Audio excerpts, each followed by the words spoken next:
Bus அம்மா பின்னாடி ஒரு மரம் ஒன்று வருது பாரு. திருவண்ணாமலையே கதாங்க இது போல. அப்பா மணி வாயம்மா வணக்கம்மா. மணி நல்லா இருக்கீங்களா?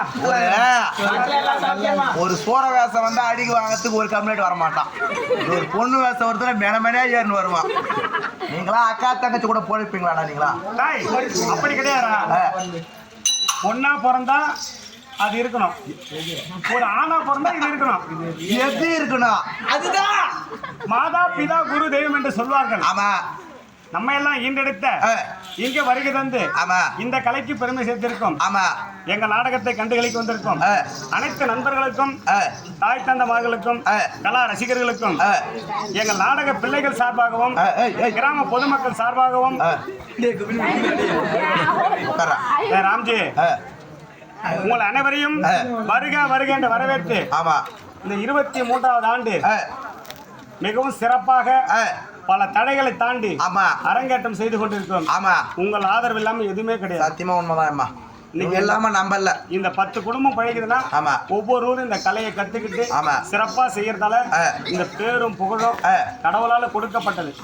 அப்படிதான் நம்ம எல்லாம் நினைக்கிறோம். அப்படிதான் நம்மள பெத்து வளர்த்தாங்க.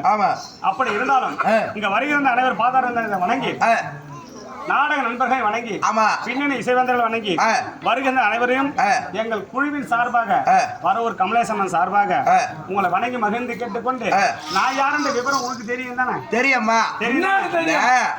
12 to 1 இந்த நேரத்துல, ராத்திரி 12 to 1 இந்த நேரத்துல நீ எங்கதான் போறன்னு தெரியல. ஆனா நான் ஒரு நாள் நாடகம் முடிச்சுட்டு வந்தேன். இந்த பைபாஸ்ல ஐயங்காரி பேக்கரின்னு ஒரு பேக்கரி இருக்குது. அந்த இடத்துல எங்க அக்காட்ட என்ன பேசுங்கிற? நீ பாவப்பட்ட ஜென்மண்டா. எங்க அக்கா வள்ளி அக்காட்ட என்ன பேசுங்கிறா? உங்க அக்கா வள்ளிக்கிட்டு தான் பேசுனேன். அந்த அக்காட்ட பேசுறேன். இந்த அக்கா கூட மூடி வச்சு குடும்பத்துல விலகேற்றி வச்சுட்டு போயிடுவேன். நம்ம கதையை அப்புறம் வச்சுக்குவோம். ஆமா, நான் வந்த பொழுது யாருடைய விளக்கம் உனக்கு புரியுமா? அம்மா நீ யாரு, ஊரு பேரு, யார வச்சுக்கிற? ஐயோ எல்லாரும் காப்பு கடிக்கிறான்னு பாக்குறேன். அம்மா